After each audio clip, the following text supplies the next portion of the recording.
आज की वीडियो में एक बहुत इंपॉर्टेंट टॉपिक है, वो है पित्ते की पथरी। राइट हाइपोक्रोटिक पेन हो रहा है, दाईं पसली के नीचे दर्द हो रहा है, उसको मुसलसल उल्टियां आ रही हैं, तो मरीज हमारे पास आता है। अक्सर अल्ट्रासाउंड के साथ में पता चलता है कि उसकी पित्ते की पथरी है। तो आज इस पित्ते की पथरी का मुकम्मल सच हम पेश करने जा रहे हैं। क्या पित्ते की पथरी बगैर सर्जरी के हल हो सकती है? इसके बारे में हम आज आपको डिटेल पेश करेंगे कि पित्ते की पथरी, अद्वियात, सर्जरी, परहेज और आम जो गलत फहमियां हैं कि पित्ते की पथरी के बारे में, वो सब कुछ जो आपको मालूम होना चाहिए।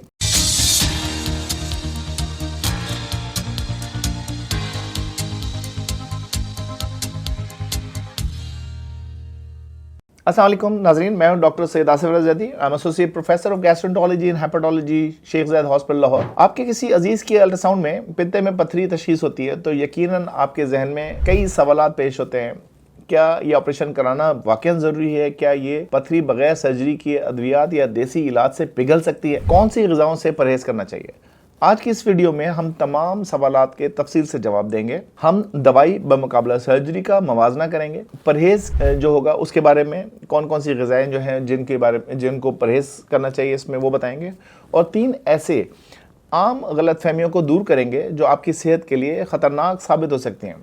वीडियो को आखिर तक जरूर देखिए ताकि आपके पास दुरुस्त मालूमात हों। अद्वियात या सर्जरी, सही तरीका कौन सा है? आइए सबसे पहले इस सवाल से शुरू करते हैं जो मरीज सबसे ज्यादा पूछते हैं कि डॉक्टर साहब, क्या ये पथरी अद्वियात से हल नहीं हो सकती? इसका मुख्तसर जवाब यह है कि बहुत नायाब केसेस में हाँ, लेकिन ज्यादातर मरीजों के लिए ना। इसकी वजूहात ये हैं। अद्वियात से पथरी का इलाज, मेडिकल थेरेपी, मखसूस दवाइयाँ, सिर्फ कोलेस्ट्रॉल से ही बनी हुई जो पथरियाँ होती हैं, अर्सोडिऑक्सीकोलिक एसिड, छोटी पथरियों पे काम करती है। ये अद्वियात दीगर किस्म की पथरियों, मसलन कैल्शियम पिगमेंटेड स्टोन या पिगमेंट स्टोन्स पर बिल्कुल काम नहीं करती। इस इलाज में महीनों या साल लग सकते हैं और पथरी हल हो जाने के बाद भी 50% से ज़्यादा इम्कानात होते हैं कि दवाई बंद करने पर पथरी दोबारा बन जाए, क्योंकि पित्ते की अंदरूनी खराबी अपनी जगह मौजूद रहती है। हम ये तरीका सिर्फ इन मरीजों के लिए सोचते हैं जो उम्र या दीगर बीमारियों की वजह से सर्जरी के काबिल ना हो।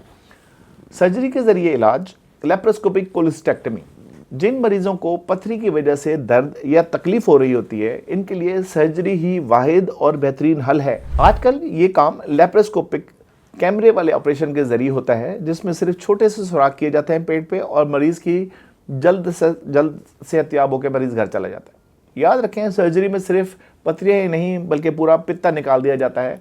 अगर सिर्फ पथरी निकाली जाए तो पित्ता कुछ अरसे में दोबारा पथरियाँ बना देगा। आगे बढ़ने से पहले अगर आपको ये तिब्बी मालूमात मुफीद लग रही हैं तो बराए मेहरबानी नीचे दिए गए बेल आइकन के बटन को दबाएं, सब्सक्राइब के बटन को दबाएं और इस मालूमात को ज़्यादा से ज़्यादा लोगों में शेयर करें ताकि ये मुख्तलिफ लोगों तक पहुँचती रहे जिनको इसकी ज़रूरत है।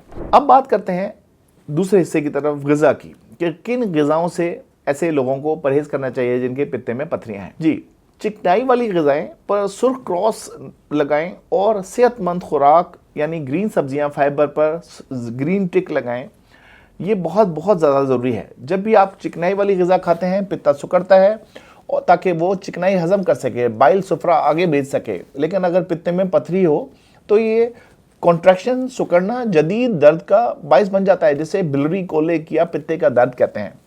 और दीगर पेचीदगियों का भी इससे हो सकता है। अगर पथरी जिगर के अंदर से स्लिप होके लबलबे की नाली में आ जाए तो बड़ा मसला हो सकता है। लबलबे की सोजिश भी हो सकती है। थोड़ा स्लो हो जाए तो तली हुई और ज़्यादा चिकनाई वाली ग़िज़ाएँ, समोसे, पकोड़े, फास्ट फूड, ज़्यादा तेल वाली ग़िज़ा, घी वाले सालन, बड़ा गोश्त और प्रोसेस मीट बिल्कुल ना खाएं। रेड मीट, सुर्ख गोश्त, मुर्गी की चर्बी, खाल, फुल फैट डेयरी प्रोडक्ट्स, बालाई वाला दूध, मक्खन, पनीर और आइसक्रीम, मिठाइयाँ, बेकरी की अशिया, मिठाइयाँ, कोल्ड ड्रिंक्स और सफ़ेद डबल रोटी, ये खून में इंसुलिन बढ़ाकर पित्ते में कोलेस्ट्रॉल को बढ़ाती हैं। इनकी जगह क्या खा सकते हैं? फाइबर से भरपूर ग़िज़ाएँ खाएं, जैसे ताज़ा सब्जियाँ, दालें, अनाज, उबला हुआ या ग्रिल्ड चिकन, मछली। और दिन में पानी का इस्तेमाल बेतहाशा करें, ज़्यादा करें। तीसरा हिस्सा आप बात करते हैं कि पित्ते की पथरी के बारे में 3 बड़े मिथ्स क्या हैं, मुगालते क्या हैं, सच क्या है और झूठ क्या है। अब बात करते हैं कि इन 3 आम गलत फहमियों को जो मरीजों को गुमराह करती हैं। पहला मुगालता जो है वो जैतून के तेल और लीमू के रस से पित्ते की पथरी निकल जाती है। हकीकत यह है कि ये नाम नहाद होम फ्लशेस खतरनाक रेमेडीज हैं। पखाने में निकलने वाले हरे रंग के टुकड़े पित्ते की पथरियां नहीं होते, बल्कि तेल और लीमू के मैदे में कीमियाई अमल का नतीजा होते हैं। इस तरीके से पथरी पित्ते की नाली में फंस सकती है, जिससे यरकान, लबलबे की शदीद दर्द, एक्यूट पैंक्रियाटाइटिस, सोजिश हो सकती है। मिथ नंबर 2, अगर पित्ते में पथरी हो तो फौरन ऑपरेशन करवाना पड़ता है। हकीकत क्या है, अगर अल्ट्रासाउंड पर इत्तफाकन पथरी नजर आती है, लेकिन अगर आपको कोई दर्द या तेजाबियत की शिकायत नहीं है, एसिम्प्टोमेटिक स्टोन्स हैं, तो फौरन ऑपरेशन की जरूरत नहीं होती। इसे सिर्फ वक्त के साथ मॉनिटर किया जा सकता है। मिथ नंबर 3, पित्ता निकलवाने के बाद खाना हजम नहीं होता। हकीकत क्या है कि जिगर मुसलसल सुफरा जो बाइल सॉल्ट्स जो है वो बनाते रहता है, बाइल बनाता रहता है, चाहे पित्ता हो या ना हो। पित्ता सिर्फ एक जखीरा करने वाला डैम है, थैली है, ऑपरेशन के कुछ अरसे ही में जिस्म खुद को ढाल लेता है और इंसान आम जिंदगी की तरह खाना हजम कर सकता है। खुलासा यह है कि पित्ते की पथरियां पित्ते के दर्द को नज़रअंदाज ना करें। बगैर अलामात वाली पथरी में एहतियात मुमकिन है, लेकिन दर्द की सूरत में देसी तरीकों के बजाय लैप्रोस्कोपिक सर्जरी ही सबसे महफूज तरीका है।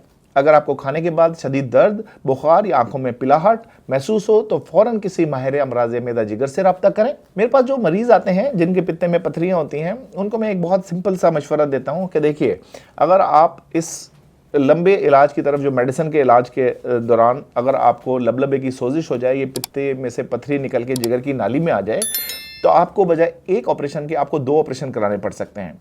पहला ऑपरेशन जो होगा वो ERCP होगा, जिसके अंदर मुंह के जरिए कैमरा डाल के छोटी आंत में जाया जाता है और ड्यूडेनम से जिगर की नाली के अंदर एक्सेस की ली जाती है और वहाँ से आपका पित्तर निकाल दिया जाता है। और उसके बाद वो ERCP का खर्चा एडिशनल होता है और उसके बाद आपको पित्ता भी निकलवाना पड़ता है। तो इम्पॉर्टेंट यही है कि आप अपने पित्ते में अगर पथरियां आ गई हैं और वो छोटी पथरियां हैं जिनके स्लिप होने का खतरा बहुत ज़्यादा है और वो वहाँ से निकल के पित्ते के अंदर प्रॉब्लम कर सकती हैं, लबलबे की सोजिश कर सकती हैं। और लबलबे की सोजिश के साथ में सिर्फ लबलबे की सोजिश हल्की फुल्की नहीं होती, लबलबे की सोजिश बाज़ बिल्कुल थोड़ी होती है, बाज़ बहुत ज़्यादा खिलर जाती है, जिसमें कॉम्प्लिकेशंस होने का खतरा, पैंक्रियाटिक एब्सेस, सूडोसिस्ट ऑफ पैंक्रियाज, जिसमें लबलबे के अंदर छल्ली बन जाती है, शुगर का हो जाना, ब्लीडिंग के खतरा ज़्यादा हो जाते हैं। तो इसमें आप इतना बड़ा रिस्क ना लें, एक छोटे से पित्ते की पथरियों के साथ में आप इतना बड़ा रिस्क ना लें। दूसरा, लेटेस्ट इन्फॉर्मेशन ये भी है कि अगर पित्ते की पथरियां बहुत लंबे अरसे तक पित्ते में पड़ी रहें तो ये कैंसर का बाइस होती हैं। तो ऐसा मरीज जो है वो पित्ते का कैंसर लेके बाद में 5 साल बाद, 3 साल बाद पित्ते का कैंसर लेके आ सकता है। तो कुछ ऐसे लोग होते हैं जिनको पित्ते की पथरियां जो हैं वो अगर आ गई हैं, तो इसका बेहतर यही है कि आप अपने मुनासिब वक्त में अपने टाइम स्केड्यूल करके अपने सर्जन, काबिल सर्जन से रब्ता करके पहले ही अपना लैप्रोस्कोपिक सर्जरी करवा लें। उससे पहले आप अपने लिवर फंक्शन टेस्ट ज़रूर कराएं। MRCP अगर ज़रूरत पड़े तो वो ज़रूर करा लीजिए, ताकि पता चल जाए कि कोई पथरी जिगर की नाली में तो नहीं है। क्योंकि बाज़ औक़ात होता ही है कि लैप्रोस्कोपिक सर्जरी जब हम कराते हैं तो उसके बाद पता चलता है कि मरीज़ को यरकान हो गया, और मरीज़ को अगर यरकान हो तो फिर ERCP करनी पड़ती है। एक और बात मैं इंपॉर्टेंट बताना चाहता हूँ कि please please please laparoscopic surgeries के लिए किसी काबिल डॉक्टर से लाहौर में ज़रूर सर्जरी करवाएं।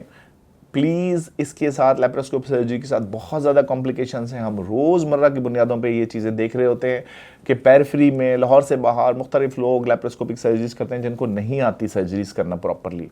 उसके साथ बिलरी लीकेज, जिगर की नाली के अंदर कट डल जाता है, जिगर की पेट में पानी पड़ जाता है जिसमें सारा सुफरा जमा हो रहा होता है और लीकेज हो जाती है। तो काइंडली किसी मुस्तनिद सर्जन जो माहिर सर्जन है उसके पास ही जाएं और लैप्रोस्कोपिक सर्जरी करवाएं। किसी ऐरे गैरे के हाथ ना चढ़ें, क्योंकि उसके साथ में जो कॉम्प्लिकेशंस होंगी वो बाज़ औक़ात बहुत ख़तरनाक भी हो सकती हैं।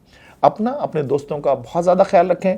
इस मालूमाती वीडियो को लोगों में ज़रूर शेयर करें, इस पर ज़रूर कमेंट करें। कुछ ऐसी अद्वियात हैं होम्योपैथिक की जिसको लोग यूज़ करते हैं और उसके साथ में भी फ़ायदा होता है, लेकिन आई डोंट रिकमेंड दैट कि वो आप यूज़ करें, क्योंकि बहुत ज़क़ात वो बिल्कुल 3 से 6 महीने लेती हैं और वो पिगमेंट स्टोन्स के ऊपर कोई उसका असर नहीं होता। तो वो ऐसे लोग जिनको खून के ज़रे टूटते हैं, जिनके अंदर हीमोलिटिक एनीमियाज़ हैं, जिनके अंदर पिगमेंट स्टोन्स बनते हैं या कोलेस्ट्रॉल स्टोन मिक्स स्टोन्स बनते हैं, उसके अंदर उस तरह की अद्वियात का कोई फ़ायदा नहीं होता। तो इस तरह का रिस्क न लें जिसमें लबलबे की सोजिश और पित्ते के मर्ज के साथ या पित्ते के कैंसर का आपको सामना करना पड़े। मेरे बहुत सारे ऐसे मरीज़ हैं जिनको मैं जानता हूँ, अच्छे तरीके से पर्सनली जानता हूँ, कि जो पित्ते की पत्थरियाँ लेके बैठे रहे और बाद में वो पित्ते के कैंसर का सामना कर रहे हैं और इलाज अभी भी करवा रहे हैं। तो अपने इर्द गिर्द के लोगों का बहुत ज़्यादा ख्याल रखें और इस छोटी सी चीज़ को अपने लोगों में, अपने दोस्तों में ज़रूर शेयर करें।